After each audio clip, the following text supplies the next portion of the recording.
Olha quem voltou. Olá, de novo, aqui é a Lira. Depois de quase 2 meses, eu tomei vergonha na minha cara e resolvi trazer o resumo do segundo volume de Hunter x Hunter. Tô com ele aqui em mãos. E no primeiro volume, a gente tinha parado numa parte crucial da primeira etapa do exame Hunter, que é aquela parte final da travessia, onde eles estão no pântano. Eu falei pra vocês que tem um monte de bicho estranho, alguns figurantes, né, gente? Gente que não tem importância. Alguns já tinham ido com Deus, Deus já levou embora. Outros ainda estavam tentando acompanhar o examinador. Alguns se meteram numa treta com o Hisoka, que ele acabou mandando de vala, né? Todos que tentaram se meter com ele.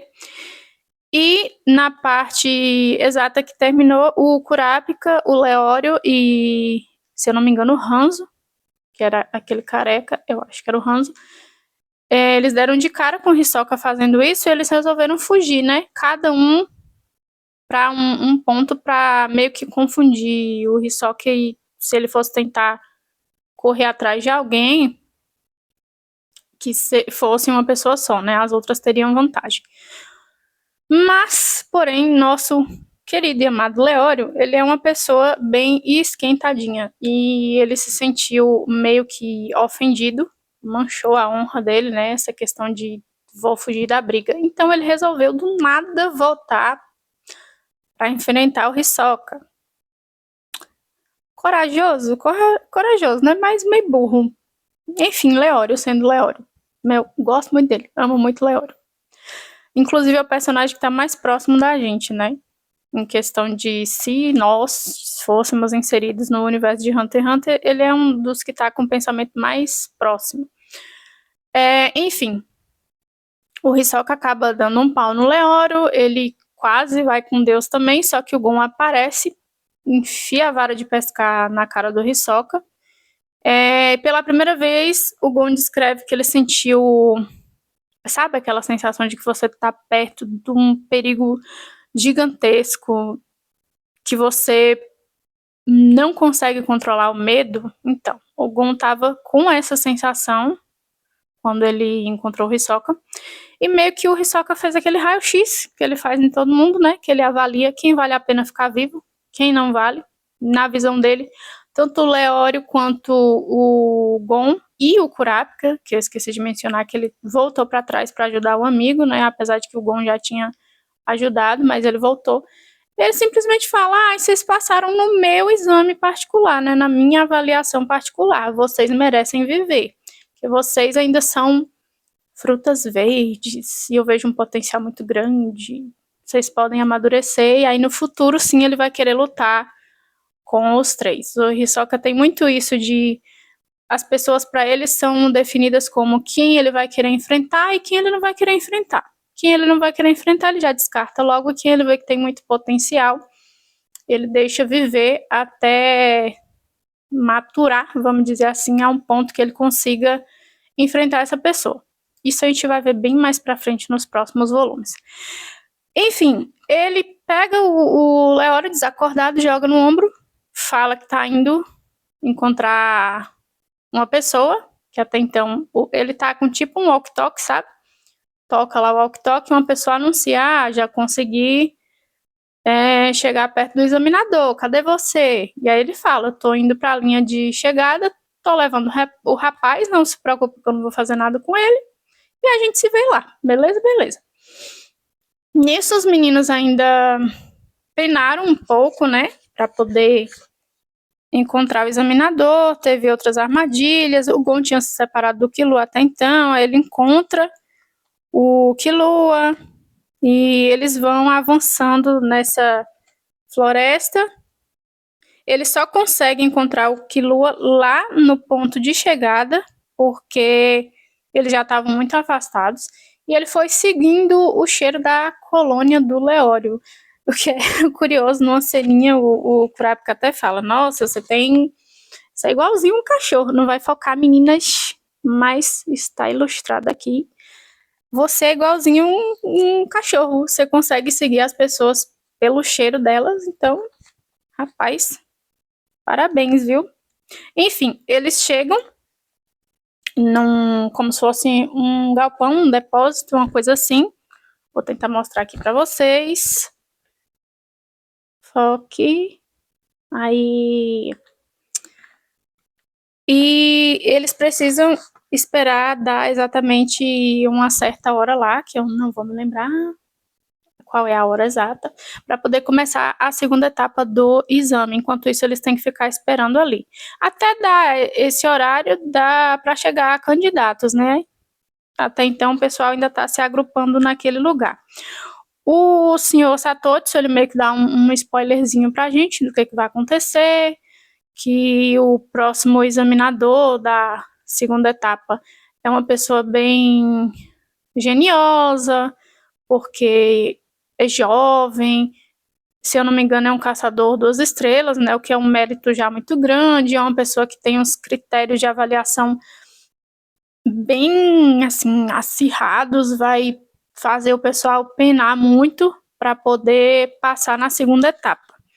E a gente tem, no começo do capítulo, deixa eu ver se eu acho aqui para vocês, uma ilustração dos próximos examinadores. Um deles é esta mocinha aqui. Eu acho os designs do Togashi tão engraçadinhos, gente. Porque ele desenha uns penteados tão diferentões. Lembra um pouquinho o penteado da Temari.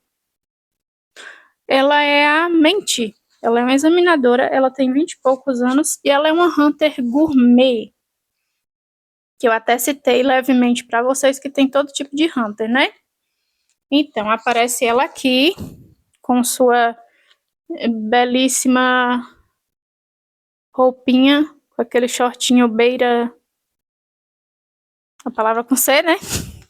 Ela usa uma roupinha muito pequenininha mesmo. Essa aqui é a Mente e esse aqui, gordão atrás dela, é o Buhara, ou Buhara, tanto faz a pronúncia que vocês quiserem falar. Eles são os examinadores da segunda etapa e eles vão avaliar, até então o pessoal ficou incomodado, meio que sendo preconceituosos, né? Ah, não quero ser avaliado por Hunter Gourmet, porque eu vou ser avaliado por uma pessoa que faz comida, não faz nem sentido. Enfim, preconceitos do povo, né?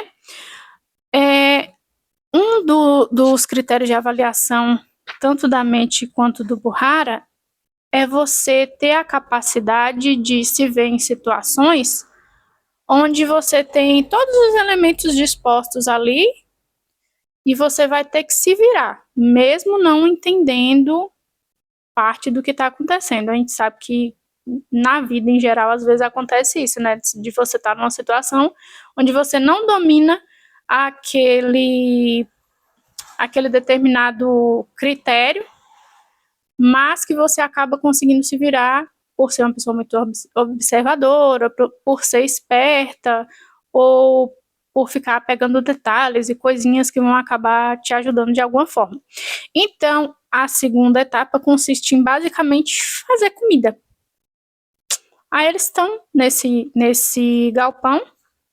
É um galpão todo equipado. Vou ver se eu acho a imagem aqui para vocês daqui a pouco. Tem todo tipo de ferramenta para você manusear na cozinha. Então tem faca, vários tipos de faca de tamanhos diferentes, panelas, tem fogões, inclusive tem vários tipos de tempero também. E o prato que eles pedem vai ser dividido em 2 partes. Vai ter um critério de avaliação para o Buhara, ele vai pedir X prato, e depois vai ter o critério de avaliação da Mente, ela vai pedir outro tipo de prato, tentando avaliar outra coisa. O Buhara, ele vai avaliar a habilidade dos Hunters de se virarem em um lugar onde eles vão ter que caçar. Então ele pede porco assado. Só tem um tipo de porco que vive naquela montanha, que é um porco que come carne de gente. Então, critério de avaliação do Buhara seria a caça aos porcos selvagens. Ele queria ver como que os candidatos iam se virar com um animal que eles não conhecem, não sabem o ponto fraco, mas só através da observação, né? Como que eles iam derrotar esse bicho. Acaba que o Gon, por acidente, consegue descobrir qual é o ponto fraco do bichinho, porque vou mostrar o design do porquinho aqui para vocês. Ó, ele tem um focinho bem alongado. Isso aqui não é por acaso. Isso é uma estratégia da natureza como forma de evolução, porque a parte frágil desse porco, o ponto fraco, é bem o centro da testa. É como se aqui tivesse, vamos dizer assim, não tem osso, é um pouco mais mole. Então, o focinho cresceu a ponto de proteger o ponto fraco dele. O Gon acaba achando o ponto fraco sem querer, porque ele pula por cima do porco e acaba enfiando a varinha na testa dele, né? O bicho morre, todo mundo vê o que ele faz, saem imitando, e a gente vê que todos os candidatos conseguiram pegar os porquinhos e assar. O que eu achei um erro dessa parte, né? Eles podiam pelo menos ter fatiado o bicho, feito alguma coisinha, mas enfim, como eu falei para vocês, tudo isso aqui corrobora para uma briga que vai ter lá na frente, porque os candidatos não estão nem aí, eles já estão chateados por estar sendo avaliado por Hunter Gourmet, que eles nem consideram como um Hunter, eles consideram como, sei lá, a parte fuleira dos Hunters. Estão ali só para ganhar dinheiro com a vida fácil. Pro Buhara, tanto faz, né? Que ele acaba comendo muitos porcos. Eu não vou lembrar o número exato de porcos, mas essa pilha de ossos aqui são todos os porcos que ele conseguiu comer. E sim, ele comeu os porcos inteiros. Inclusive, o pessoal fica impressionado porque é várias vezes o tamanho dele. Aí você fica pensando, que tipo de corpo essa criatura tem, que estômago que ele tem para poder conseguir esse tanto de comida sendo digerida dentro. Enfim, os candidatos passam para a parte da mente.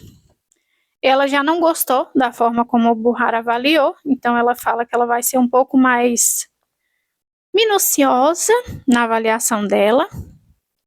E o Satotsu, ele acabou ficando para observar, porque ele já sabe que a mente ela é muito geniosa, ela é esquentadinha, em algum momento ela vai acabar fazendo merda. O critério de avaliação da mente é o seguinte, ela deixou preparado lá para o pessoal já uma panela com arroz, um arroz diferente, e tem vários objetos de cozinha lá, tem vários tipos de faca, como eu falei para vocês, e ela quer que eles preparem sushi.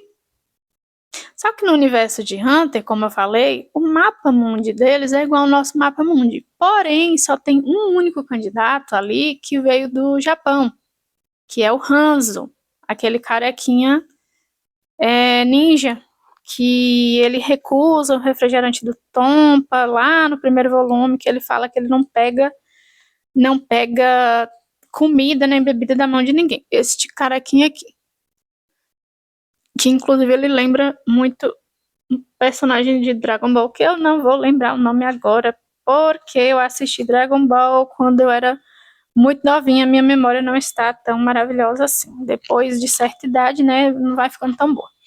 Enfim, aí ele acha ótimo, porque ele é a única pessoa ali que vai saber como preparar sushi, ninguém mais sabe, nem o Killua, que é rico, poderia ter, né, experimentado, mas enfim, nem ele que é rico não conhece o que é sushi. E aí o Satotsu já começa a ficar meio com o pé atrás, porque ele percebe que a mente pegou meio pesado. Assim, como Hunter, realmente ela deveria ter feito uma prova onde os candidatos se vissem obrigados a observar cada coisinha para poder chegar no ponto que ela queria, mesmo não conhecendo o prato. Porém, ela escolheu um prato muito específico que ninguém conhece. Pouquíssimas pessoas no mundo conhecem, e ela quer que seja feito especificamente do jeito que agrade o paladar dela, sendo que ela mesma fala, para você ser um mestre na arte de fazer sushi, leva mais de 10 anos, porque tem que ter a temperatura certa, não pode prensar o arroz do jeito errado, e mais um monte de minúcias, e isso acaba irritando cada vez mais os candidatos. Aí, né, eles têm a ideia de pegar peixes no lago porque é claro que aquele tanto de faca não ia estar lá à toa, inclusive é o Killua que fala isso. O pessoal pega todo tipo de peixe e ela fica até feliz, né? Porque ela fala, já tô cansada de comer sushi tradicional com peixe normal, vamos ver o que é que eles conseguem fazer. Só que as bênçãos de Deus também não ajuda, né? Olha o que que eles fazem. O peixe tá praticamente vivo, gente. A pessoa não se deu o trabalho nem de abrir, nem de limpar, nem de preparar, nem de jogar um temperinho, alguma coisa. E isso vai deixando a mente cada vez mais chateada, porque ela percebe que o povo não tá levando a sério nem a profissão dela, nem o fato dela ser a examinadora, não estão respeitando ela. E isso vai fazendo com que ela deixe o papel de examinadora e leve muito as coisas para o lado pessoal.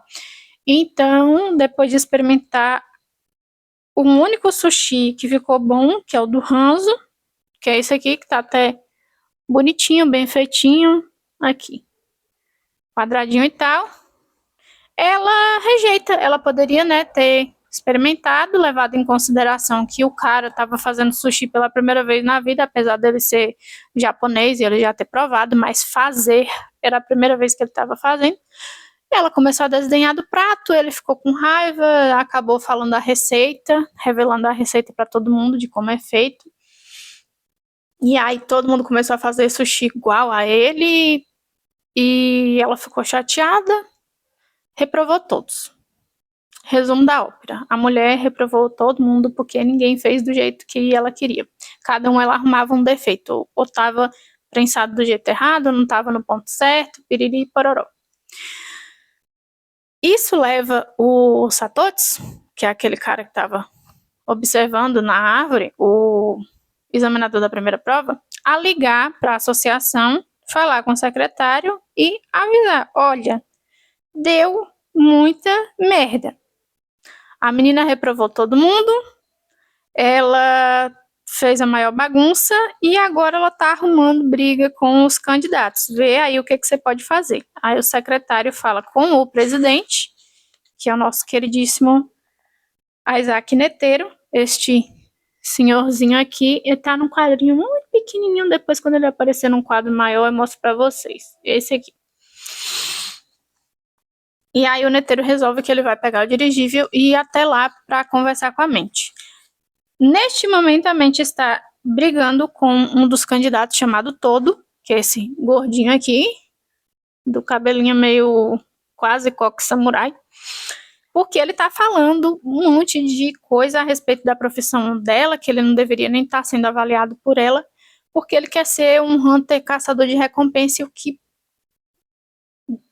porcaria que ela sabe a respeito disso. Enfim, ele botou ela pra baixo de cachorro, falou um monte de coisa, ela fica irritada pra caramba, ele vai pra cima dela, o Buhara até tenta defender, mas ela fala pra ele não se intrometer nas coisas dela, e aí ela mostra que as habilidades dela como Hunter Gourmet não são só na cozinha, né? Ela não anda com 3 facões nas costas, parecendo um Zoro fêmea à toa. É porque a mulher realmente fatia coisas além de comida, né, gente? Mas ela nem precisou se dar o trabalho de fazer isso. Ela só dá um cacete nele lá de todo jeito, pra humilhar ele, pra mostrar que ele não sabe nem o básico de luta e tá querendo se meter ali no meio dos Hunters. E aí, a hora que o presidente Netero chega de dirigível, anuncia a chegada, pula de uma altura impressionante, aqui ó, ele maiorzinho no quadrinho, e ele vai tentar remediar a situação, ver o que ele faz, né, pra todo mundo sair satisfeito. Então, assim que o presidente Netero chega lá, ele se apresenta pro pessoal e ele meio que tenta conversar com a mente e ela abaixa a bolinha dela, né, enfim, é o presidente. Aí ele tenta amenizar a situação, é super diplomático, ele fala num tom de eu tenho certeza que você não fez de propósito, o que aconteceu para a situação sair do controle. Aí ela explica que ela já estava chateada porque o pessoal estava menosprezando ela E ela acabou deixando se levar pelas emoções quando a receita do sushi foi revelada, né, por um dos candidatos, e que cada vez mais ela foi ficando nervosa, acabou reprovando o pessoal mais por questões pessoais do que por avaliação de desempenho. E aí ele dá a sugestão, né, de vamos resolver aqui tudo de uma forma que você consiga avaliar os candidatos como candidatos dentro da sua prova, que é o que você queria, eles terem a oportunidade de provar que são capazes de tentar uma coisa nova, mesmo não tendo todos os elementos para resolver aquilo ali, mas se virando de alguma forma.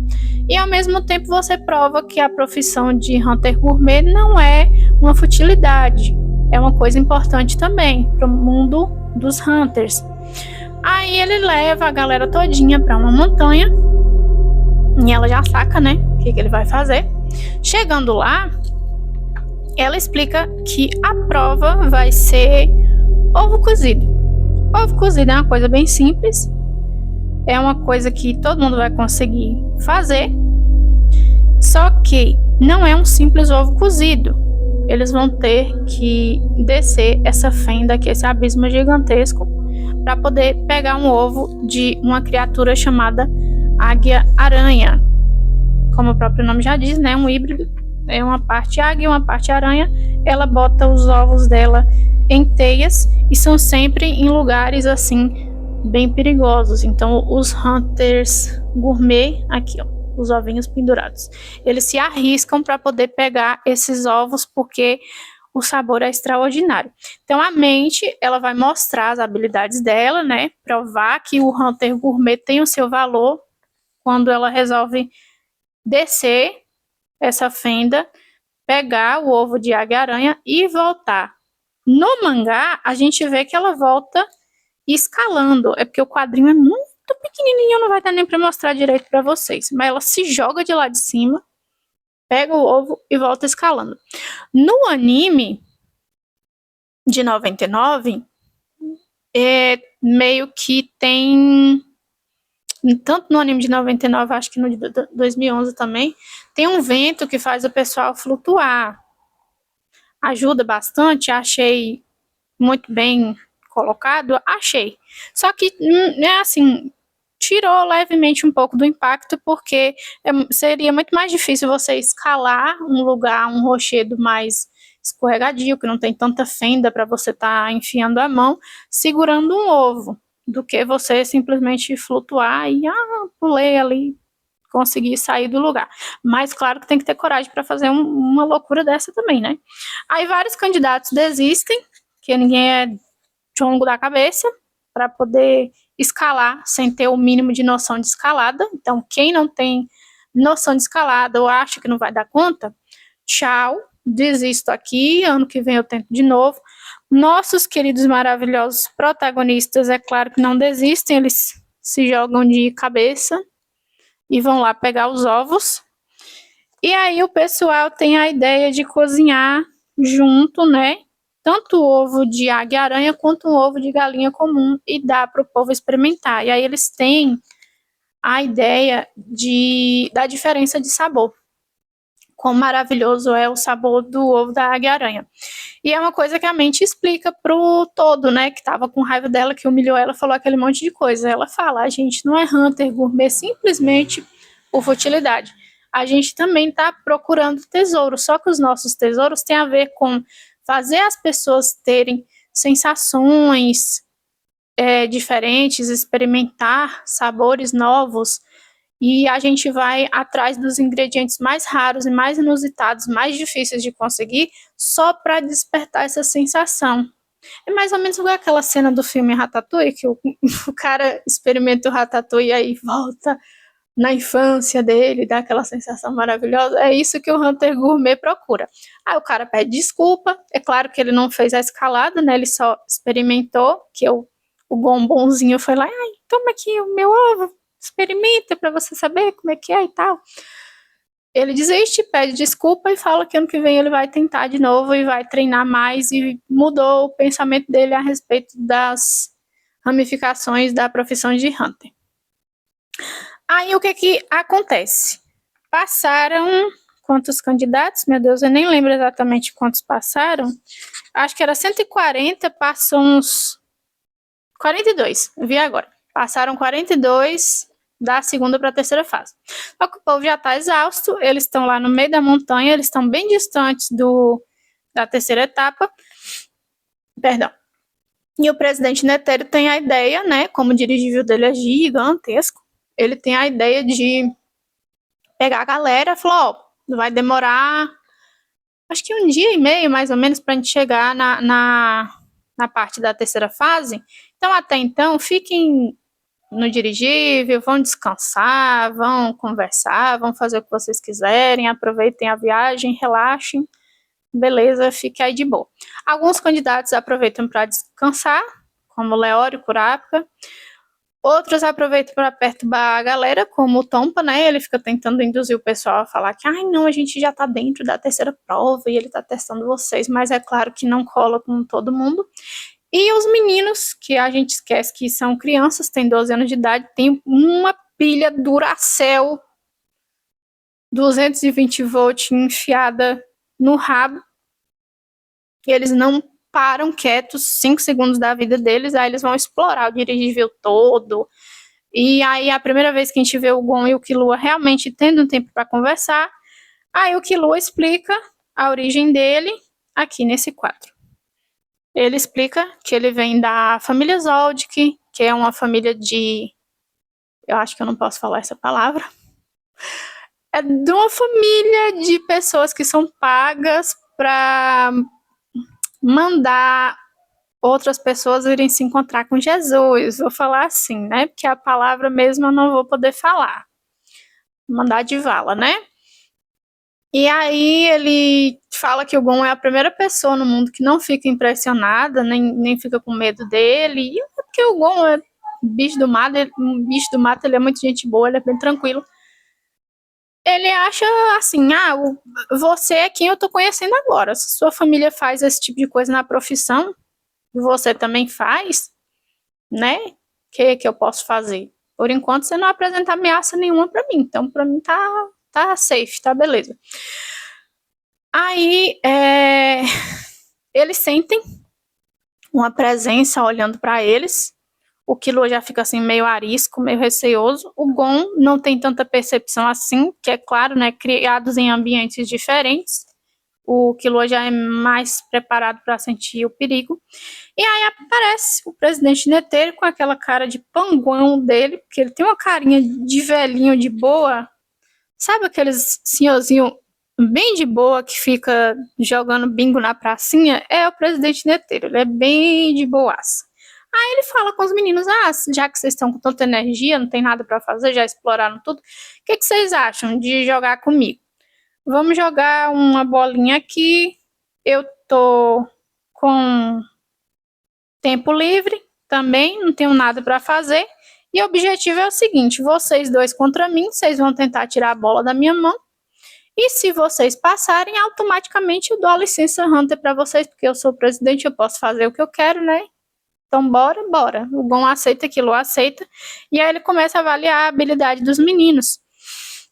O Killua usa essa habilidade aqui, que eu acho que se chama Caminhar entre as Sombras, Andar Fantasma, não sei. Cada anime teve uma tradução diferente, e na dublagem também teve uma tradução diferente, aí os nomes meio que se confundiram. Mas é como se ele projetasse vários Killuas, como se fosse um holograma, para confundir a mente da pessoa e ela não saber qual que é o certo. Eles tentam a todo custo tomar a bola do velho, mas eles não conseguem de jeito nenhum, e isso começa a frustrar muito os dois, principalmente o Killua. Então o tempo vai passando, vai ficando bem tarde, inclusive o capítulo chama Jogo à Meia-Noite, se eu não me engano, e eles vão ficando muito cansados, mas não conseguem fazer nem o velho suar, nem tirar a bola dele. O Killua vai ficando muito, muito mais frustrado do que o Gon, porque para o Gon aquilo ali é só um jogo, é só um divertimento, pode realmente dar a possibilidade para ele ganhar de cara a licença Hunter? Pode, mas ele tá levando muito na esportiva. E o Killua não, o Killua é muito competitivo. E é uma coisa que a gente vai perceber ao longo do passar da história, que isso tem a ver muito com como foi moldada a personalidade dele. Ele foi moldado para ter raiva e medo e ficar muito acuado em relação a pessoas mais fortes do que ele, ter cautela. Ele foi ensinado de que se a pessoa for muito mais forte que você, nem tenta. Cai fora e preserva a sua vida. É um critério até bom, vamos dizer assim? É, mas isso meio que vai deixar ele paranoico em alguns momentos. Enfim, ele fala que ele desiste. O Gon fica chateado, pergunta por quê. Ele explica, né? Você nem percebeu que o velho não mexeu nem o braço direito nem a perna esquerda. E realmente o Neteiro não tinha mexido nem o braço direito nem a perna esquerda. Ele deu um pau nos meninos sem movimentar metade do corpo dele. E aí ele fala que tá indo embora e o Gon diz que vai ficar, mesmo que ele não conseguir pegar a bola, mas ele vai tentar pelo menos fazer o velho mexer o braço e a perna que ele não tinha mexido. Aí a gente já percebe, né, a teimosia do Gon. Uma coisa interessante de Hunter é que no começo você vai vendo esses detalhezinhos na primeira leitura, né? Você não dá muita importância. Quando você chega em volumes bem lá pra frente, ou até mesmo quem assistiu só o anime, você vê que a personalidade desses protagonistas vai sendo construída desde aqui. Então essa teimosia do Gon parece fofinha, parece ingênua, mas vai colocar ele em situações terríveis, assim como a covardia, vamos dizer assim, do Killua também vai deixar ele em situações de saia justa quando ele precisa tomar uma decisão rápida. Mas enfim, coisas que a gente vai deixar lá para o futuro. Aí o que acontece? Primeira cena de Killua mandando alguém ir de Vasco. Perdão pelo termozinho besta, mas é porque eu não posso falar, né? Enfim, eu acho que essa cena aqui eu posso mostrar, porque ela não tá um desenho muito gráfico, mas dá pra vocês perceberem, né? O que ele fez com a galera.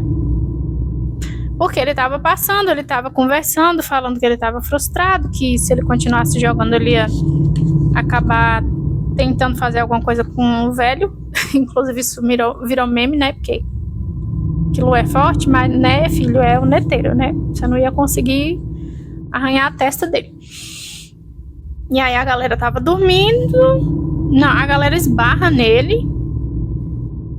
Fala que ele é um menino mal educado. Exige que pede desculpa. Ele já tava com raiva, não tinha o que fazer. E manda os caras ir morar com Jesus. Enfim, o Gon tá lá se divertindo com o Neteiro. Ele faz uma jogada de mestre, que tem isso no Gon também, de em situações de extremo perigo, o cérebro dele funciona de alguma forma inusitada. Ele é burrinho igual a porta, tadinho do bichinho. Ele é burrinho igual a porta, mas quando ele tá em situações de pressão, ele consegue tirar, exprimir uma última ideia para salvar a vida dele. Aí ele pensa o quê? Vou dar uma cabeçada no estômago do Neteiro. E aí o Neteiro se vê numa situação que ele não quer machucar o menino. Aí ele pensa, se eu endurecer minha barriga, eu vou rachar o coco do menino. Mas se eu amolecer minha barriga, eu meio que vou, né, acabar ficando com uma dor física que eu não quero. Aí o que ele faz? Para se defender, ele usa o braço e a perna que ele não estava usando até então. E ele nem percebe que o Gon tem meio que esse dom de fazer as pessoas, às vezes, fazerem o que ele quer. Eita, um cabelo. Fazerem o que ele quer sem nem perceber. Na hora que ele faz isso, que o Neteiro faz isso, ele usa a mão e a perna que ele não estava usando, o próprio Gon fala, fiz você usar o braço e a perna, que você não estava usando. Aí ele explode de felicidade e desmaia lá, tadinho. Acabou a bateria Duracell dele. Esgotou a pilha. Aí ele dorme algumas horinhas, que pra ele isso aí não é nada. Gente, eu fico besta. Eu sei que é criança, mas eu com 12 anos de idade, eu não tinha essa energia, não. Inclusive, eu era extremamente sedentária. Ainda sou um pouco, não sou feliz com isso, né? Estou tentando mudar. Enfim. Eles param no topo de... Não é uma montanha, é um edifício, que é feito como se fosse uma torre. Dá pra ver um pilar gigantesco aqui no cantinho? Então, eles param no topo desse pilar e aí é explicado para eles que a terceira etapa vai consistir no seguinte, se chama a Torre do... acho que é a Torre dos Enganos. Eu acho que é a Torre dos Enganos o nome da torre. Eles vão ter que descer a torre, dar seus pulos. Tem que descer a torre e se vira aí. E eles têm 72 horas para descer essa torre. Você já pensa, se tem esse tanto de tempo para descer uma mísera torre, é porque fácil não vai ser. Senão o pessoal teria dado no máximo 5 horas para esse povo todo descer. Inclusive porque a construção da torre, ela é muito perfeitinha, não tem tanto lugar para você estar enfiando a mão ou algum objeto pontudo para escalar. Até tem uma pobre criatura aqui, coitado, que ele tenta escalar, vou mostrar aqui para vocês. Porém, a gente lembra que nesse lugar é uma floresta cercada de animais perigosos. Então o cara tenta descer a montanha escalando, o pilar escalando, e ele dá de cara com esses troços aqui, que parece um bebê deformado, feio, horroroso, que leva ele embora e come. Parece até um titã. Feio que dói, coitado. Aí eles percebem, né? Bom, externamente não vai dar pra gente passar. Então, descer escalando, fora de cogitação.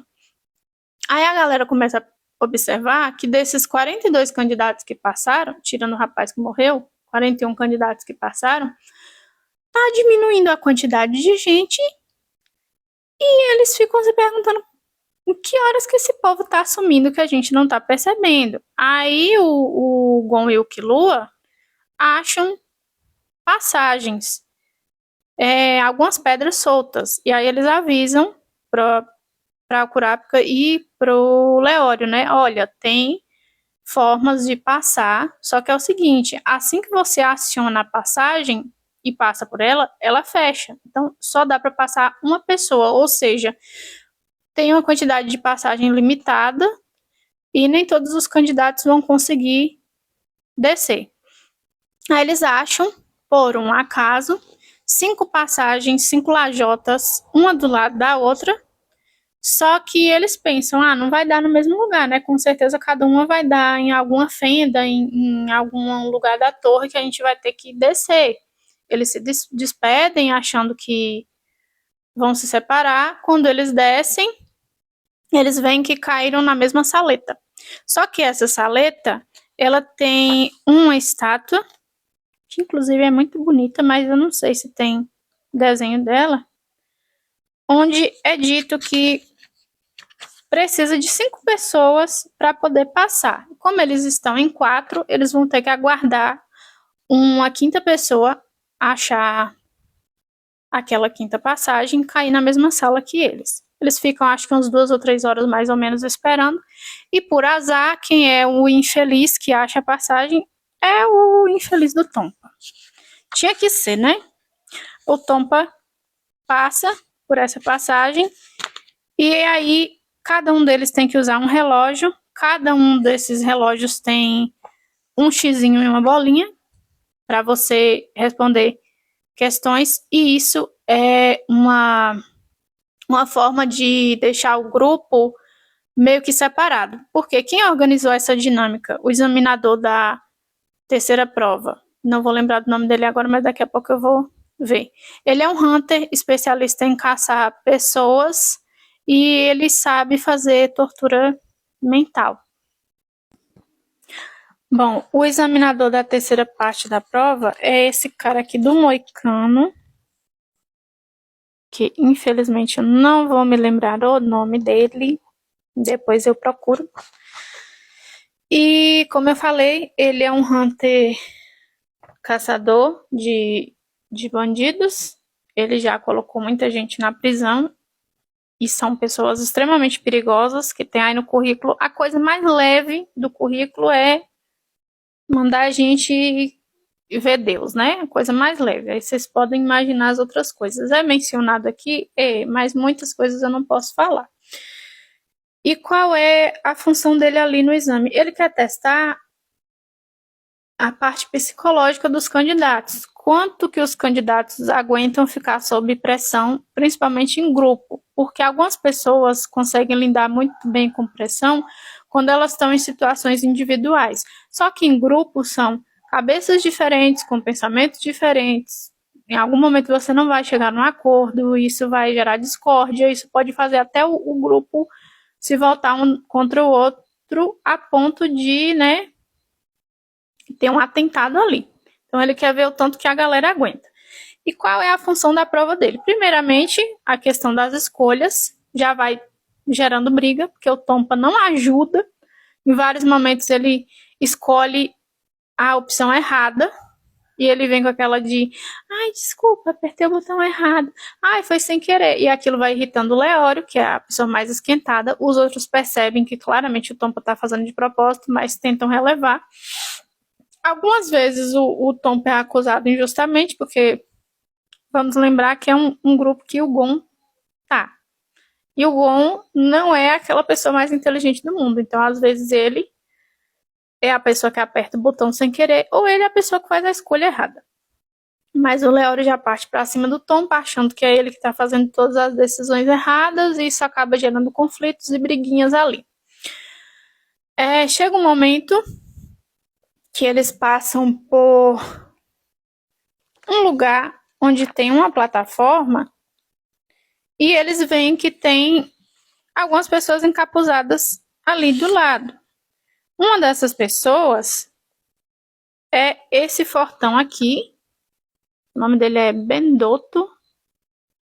É um soldado, bicho bem parrudão.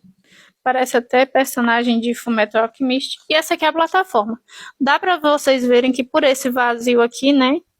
Isso aqui é o abismo da torre. Para chegar nessa plataforma, tem que ter um acesso. Ou seja, eles têm que votar para sair uma pontezinha que vai ligar a porta onde eles estão até essa plataforma para eles poderem atravessar para o outro lado. Mas como atravessar para o outro lado? O cara explica, né? O Bendoto, ele fala, olha, nós somos, vamos dizer assim, os avaliadores extras contratados para poder fazer com que vocês passem. Tentem passar, né? Pela terceira etapa. E o critério de avaliação que o terceiro examinador escolheu é luta. A gente vai lutar até que alguém vá de vala ou desista. E vão ser 5 lutas. Quem tiver o maior número de vitórias, passa, beleza. Isso é interessante para eles em que sentido? O caçador que está avaliando os candidatos, ele fez um acordo com os próprios prisioneiros. Por quê? Esses prisioneiros aqui, esses 5 prisioneiros que depois eu vou mostrar para vocês, alguns, eles são condenados a penas de mais de 120, 130, 150 anos, porque foi acumulando tanto crime brutal que passou. Eles sabem que eles vão morrer dentro da prisão. O critério que o cara fez foi: deem um jeito de vocês aí de lutar entre os candidatos, atrasem eles o máximo que vocês puderem, façam eles perder tempo lutando, e quanto mais chance vocês tiverem de ganhar essas lutas, eu vou reduzindo a pena de vocês. Então eles estão ali puramente para ganhar redução na pena, enquanto os candidatos estão ali puramente para poder passar para a próxima etapa. Quem ganhar, né, de alguma forma, tem vantagem. Aí o cara explica, você pode usar arma, vamos escolher a forma de luta, cada rodada pode ser um tipo de luta diferente, desde que todo mundo esteja em comum acordo, ou seja, o voto da maioria que ganha, que inclusive é o nome do capítulo. E a galera opta por uma luta corpo a corpo, limpa, e a primeira pessoa a se candidatar é o Tompa. Em algum momento parece que ele vai fazer alguma coisa honesta? Parece, mas a gente sabe que é o Tompa, né? Não vai ter nada honesto vindo dele. Aí a primeira coisa que ele faz é gritar, eu desisto. E aí a galera perde um ponto. Os inimigos ganham um ponto e eles perdem um ponto. Inclusive tem a ceninha aqui, ó. O Tompa se joga no chão e grita: eu desisto. O Leório fica puto, todo mundo com a cara de bunda, porque eles não imaginavam que o cara ia fazer isso. Eles estavam até elogiando: nossa, o Tompa, que corajoso, nossa, não era isso que a gente esperava dele. Mas até então, né, fazer o quê? É o Tompa. Ele é assim, ele é um canalha safado. Aí o cara fala: o próximo vai ser o Sedokan, que é esse rapazinho aqui do cabelo comprido, meio magrelinho. Aí qual é o critério do Sedokan? Ele quer fazer um jogo que não envolva luta. Por quê? Ele é uma pessoa magra. Gente, lembrando para vocês, criminosos não têm rosto específico. Olha essa pessoa, olha o calibre dessa pessoa. Dá para imaginar que essa pessoa cometeu atrocidades ao ponto de ganhar mais de 150 anos de pena? Não dá, mas sim, ele cometeu coisas terríveis. E ele fala, né, ele tenta dar uma de frágilzinho. Eu não tenho porte físico para luta, eu não sei lutar, eu não sou bruto, então eu vou escolher uma coisa simples, a gente vai fazer um joguinho, aí vocês escolhem qual é o candidato que vai lutar comigo, e o Gon vai lá e se voluntaria. Aí qual é o jogo que ele escolhe? Queimar a vela. Vocês vão escolher uma vela, eu tenho aqui comigo 2 velas, uma vela pequena, uma vela grande. A gente vai acender a vela ao mesmo tempo e a gente vai ficar esperando a vela apagar. A vela de quem apagar primeiro perdeu o jogo. Beleza, beleza. Aí os meninos até imaginam, isso aí vai comer um tempo terrível, porque o Kurapika até fala, uma vela leva em média umas 5 horas para gastar.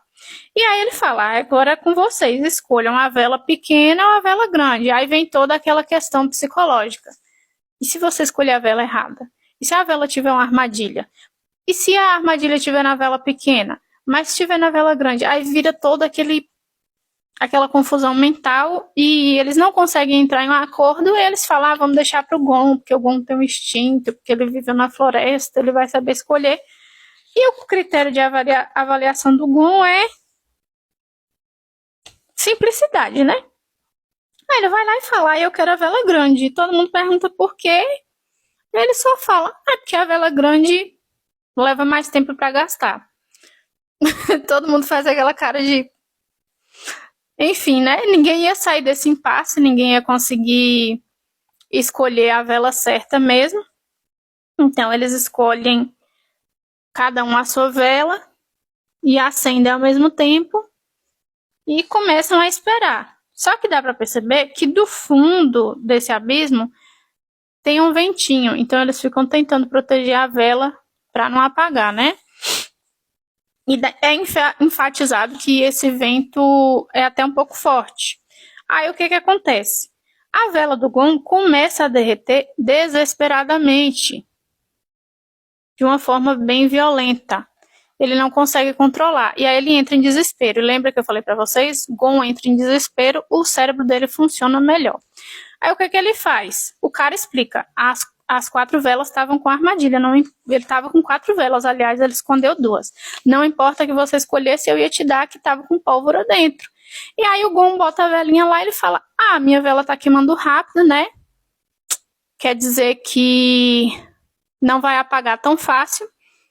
E se não vai apagar tão fácil, eu não preciso me preocupar. Ele taca a vela lá no chão, corre e mete o soprão na vela do cara.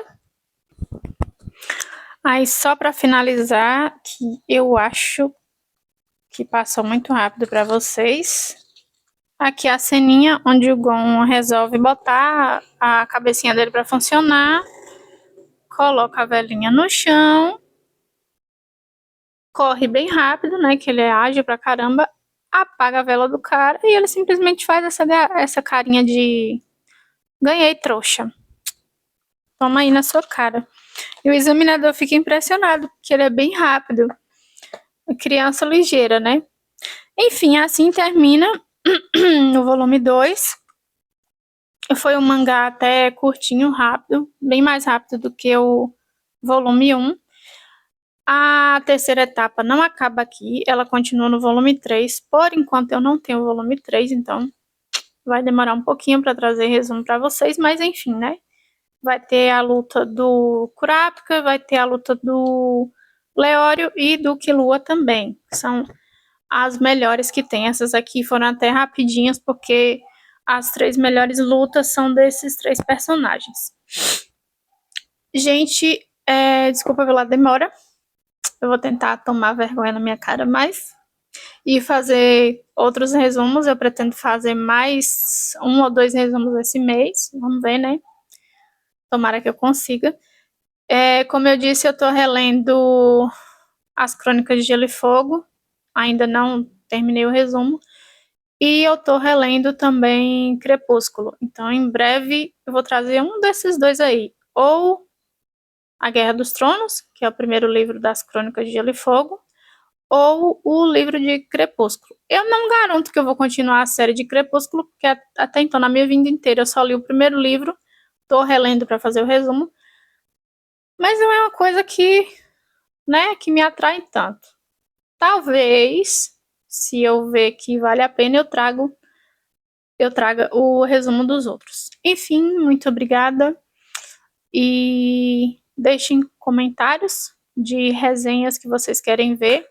Eu posso trazer também resumos de anime. Aliás, eu quero fazer resumos de animes que eu assisti há muito tempo atrás, que hoje em dia são até um pouco desconhecidos, ou dos que são da temporada que eu tô gostando.